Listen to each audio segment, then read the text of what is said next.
और फिर एक दिन भगवान अपने सभी अनुचरों को साथ में लेकर के गए हैं जंगल में, अपने परिवारजनों को। वहां पर देखा एक गिरगिट पड़ा हुआ है कुएं के अंदर।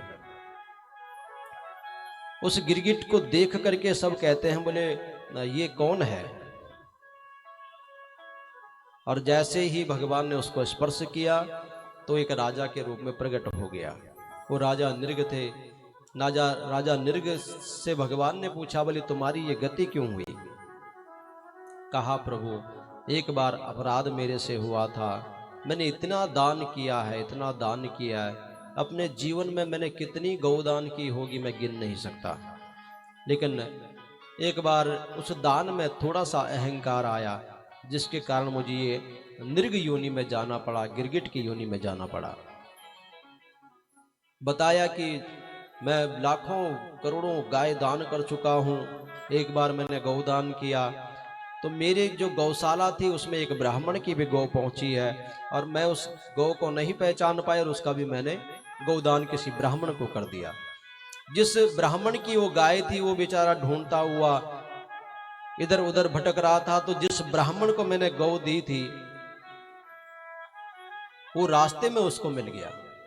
उन दोनों का आपस में वार्तालाप हुआ। जिस ब्राह्मण की गाय गुम हुई थी वो कहता है ये गाय मेरी है, तो जिसको दान मिली थी वो कहता है कि ये गाय मेरी है क्योंकि राजा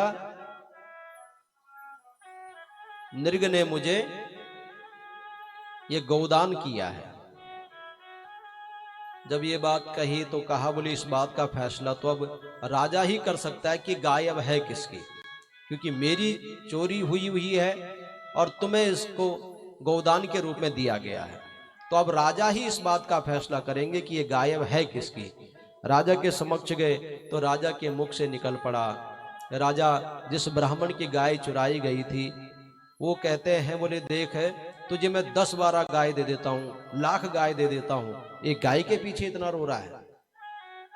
उस ब्राह्मण ने कहा, बोले राजन तेरे द्वार पर भीख मांगने आते होंगे ब्राह्मण, मैं वो ब्राह्मण हूं जो अपनी गौ माता की उसी की सेवा करता हूं, मेरे लिए वही परमात्मा है। और तू इतने अहंकार के वशीभूत होकर के कह रहा है, जा मैं श्राप देता हूं कि जिस प्रकार से तेरी भाषा शैली है उस प्रकार से तू गिरगिट योनि में जाकर के गिर जा। भगवान ने कहा कि कभी भी भूल से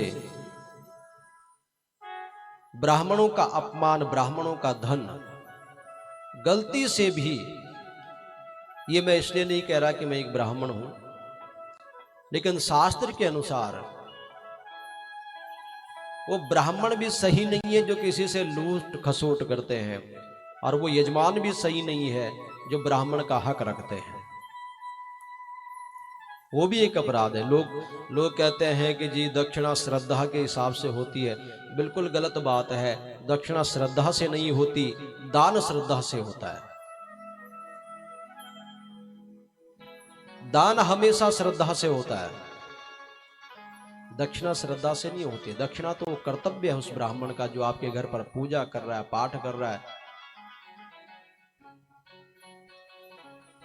जो उचित उस समय के अनुसार दक्षिणा है वो देनी चाहिए, जो उचित दक्षिणा है। दान आप कर रहे हो, दान 10 रुपए का करिए, 20 का करिए, 500 का करिए, 1000 करिए, 10,000 करिए, 20,000 करिए, वो आपकी इच्छा है, उसके लिए कोई आपको बाध्य नहीं कर सकता है, वो दान है।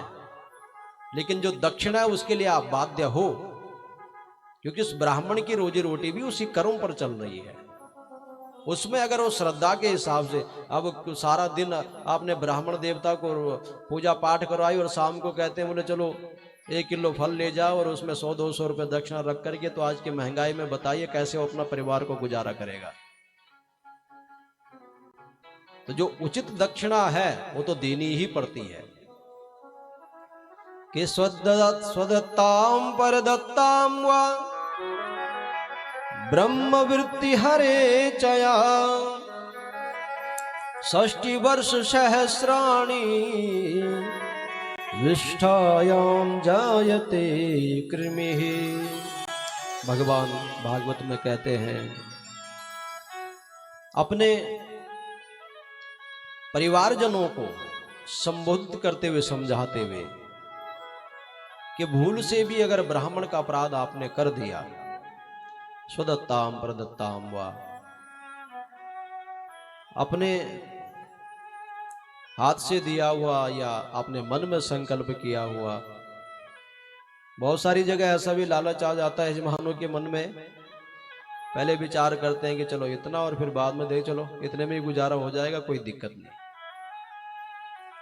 स्वदत्ताम प्रदत्ताम वा, अपने दिया हुआ या अपना सोचा हुआ या दूसरे का दिया हुआ उसका हड़प जो करता है, कभी भी उस धन का प्रयोग मत करिए। एक बहुत सुंदर प्रसंग है। एक चांडाली एक बार मनुष्य की खोपड़ी में मांस पका रही है, और वो भी शराब से, ऊपर से चमड़े से ढका हुआ है। एक संत गए, ये सब दृश्य देखा कि ताक मास सुरासिक्तम नृगपाले चिताग्निना ऊचसी तुम चांडाली चर्मणा छादिता कथा। कहा, बोले कमाल की बात है आपकी तो, एक तो तुम चांडाली हो, ऊपर से ये मनुष्य की खोपड़ी ले रखी है, उसमें ये मांस पका रही हो, और वो भी मदिरा से पका रही हो, और उसके ऊपर फिर चमड़े से ढका हुआ है। ढकने का क्या मतलब है?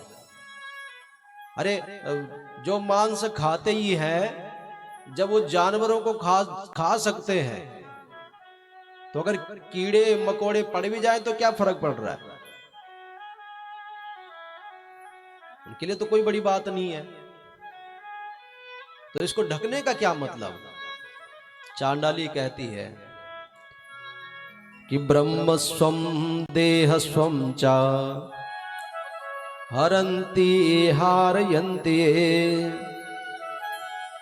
तेषां वादराजभित्या चर्मणा छादिता मया।